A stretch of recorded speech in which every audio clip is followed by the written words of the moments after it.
The first time Elias noticed Myra, she was standing by the river at dusk, shoes in her hands, toes pressed into the wet grass as if the earth itself were listening to her secrets. The water moved slowly there, carrying reflections of the sky like fragile promises. Elias had lived in the village all his life, yet somehow he had never seen her before, and the absence felt impossible, as though the world had been missing a color until that moment. They met properly a week later, in the old bookshop that smelled of dust and rain.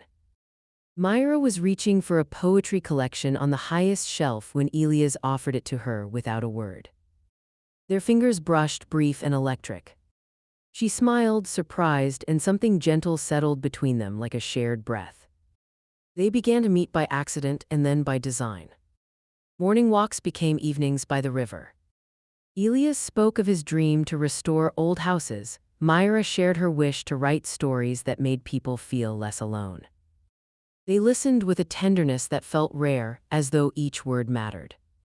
Silence, too, became a language, one filled with comfort rather than distance. Autumn arrived softly. Leaves fell like unfinished letters, and the air grew cool enough for shared scarves. One night, rain trapped them beneath the awning of the bookshop.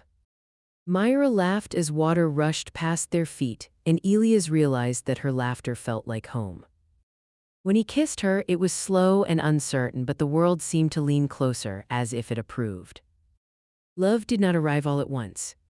It grew in ordinary moments, Elias fixing a loose window in Myra's apartment, Myra leaving handwritten notes in his coat pockets, the way they learned each other's quiet fears.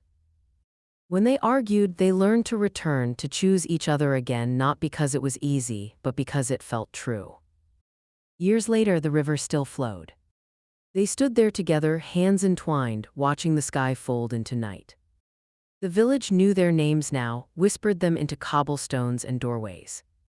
Elias realized that love was not the dramatic thunder he once imagined, it was the steady water beside him, patient and enduring. And Myra, leaning her head against his shoulder, thought the same. If you'd like, I can make it shorter asterisk, more passionate asterisk asterisk, tragic asterisk asterisk, or fantasy-themed dizzy.